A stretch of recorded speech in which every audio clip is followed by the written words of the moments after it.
আসসালামু আলাইকুম ভিউয়ার্স, সবাইকে আমার চ্যানেলের পক্ষ থেকে স্বাগত জানাচ্ছি। অনার্স প্রথম বর্ষের জন্য গুরুত্বপূর্ণ কিছু গাইডলাইন রয়েছে আজকের এই ভিডিওতে। তো তথ্যগুলো জানতে অবশ্যই আপনারা সম্পূর্ণ ভিডিওটি দেখবেন। আর মূল ভিডিওতে যাওয়ার আগে একটি রিকোয়েস্ট, আপনি যদি আমার চ্যানেলের নতুন দর্শক হয়ে থাকেন তাহলে চ্যানেলটিকে সাবস্ক্রাইব করতে ভুলবেন না, পাশে থাকা বেল আইকনটি বাজাতে ভুলবেন না। তবে ইতিমধ্যে যারা সাবস্ক্রাইব করেছেন সবাইকে অসংখ্য ধন্যবাদ।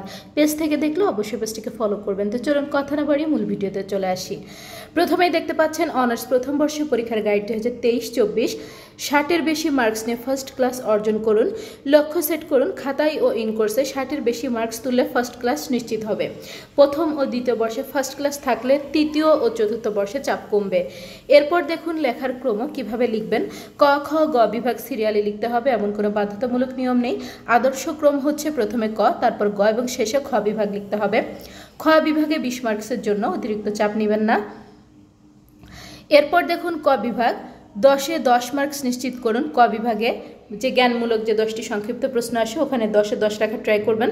গ বিভাগে ভালো ফলাফলের জন্য 3টি প্রশ্ন কমন থাকতে হবে।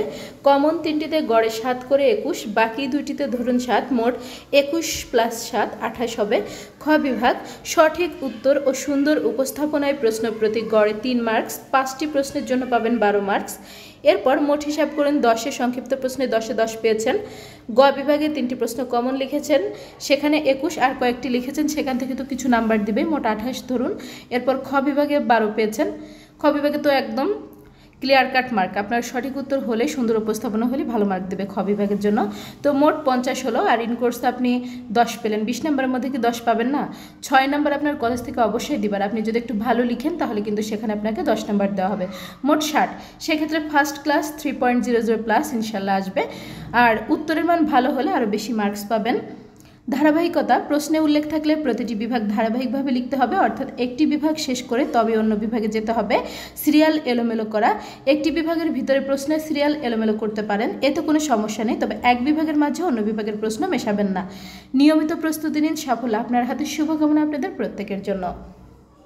তো এখানে আমার একটু ব্যক্তিগত মতামত বলছি। তো দেখুন, প্রথমে ক বিভাগ, খ বিভাগ, গ বিভাগ, কোন বিভাগ এটা ম্যাটার করে না, সব থেকে ম্যাটার করে আপনি কোন প্রশ্নটি সব থেকে ভালো পারেন। ঠিক আছে, আপনি যে প্রশ্নের একদম সঠিক উত্তর জানেন, আমি মনে করি সেই প্রশ্নটি দিয়ে আপনার লেখা শুরু করা উচিত। কারণ যেগুলো ভালো পারেন সেগুলো লিখতে লিখতে শেষ করতে করতে ধারাবাহিকভাবে যেগুলো একটু কঠিন মনে হয় বা কমন পড়েনি, এগুলো কিন্তু আপনি কিছু না কিছু লিখে আসতে পারবেন। এজন্য সব থেকে ভালো যেগুলো পারেন প্রথমে সেইগুলো লিখবেন, তার থেকে একটু কম যেগুলো পারেন তারপরে মাঝামাঝি সময় সেইগুলো লিখবেন, একদম শেষে যেগুলো আনকমন পড়েছে বন্ধুবান্ধব থেকে দেখে একটু শোনাশুনি করে বা নিজের থেকে একটু লিখে দেবেন। তো আশা করি বিষয়গুলো বুঝতে পেরেছেন। তো এই হচ্ছে কথাগুলো। আরেকটি কাজ করবেন, পরীক্ষার খাতায় কখনো কাটাছেঁড়া করবেন না, কাটাকাটি করবেন না। আপনার হাতের লেখা সুন্দর হওয়ার দরকার নেই, মোটামুটি বোঝা গেলেই হবে, স্পষ্ট হলেই হবে। সেখানে কাটাকাটি করবেন না, সুন্দরভাবে লিখবেন, ইনশাল্লাহ ভালো মার্কস পাবেন।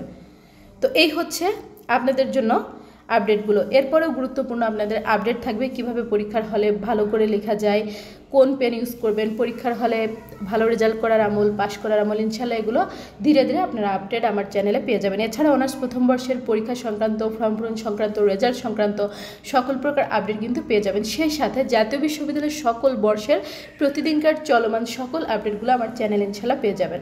তো জাতীয় বিশ্ববিদ্যালয়ের প্রতিদিনকার সকল প্রকার খবর পেতে আমার চ্যানেলটি সাবস্ক্রাইব করে রাখবেন। ভিডিওগুলোতে বেশি বেশি করে লাইক করবেন, ভিডিওগুলো বেশি করে শেয়ার করবেন। শিক্ষা সংক্রান্ত যে কোনো বিষয় জানতে অবশ্যই কমেন্ট করবেন, আমি প্রত্যেকটি কমেন্টে রিপ্লাই দিব ইনশাল্লাহ। আজকের ভিডিওটি এ পর্যন্তই। আল্লাহ হাফেজ।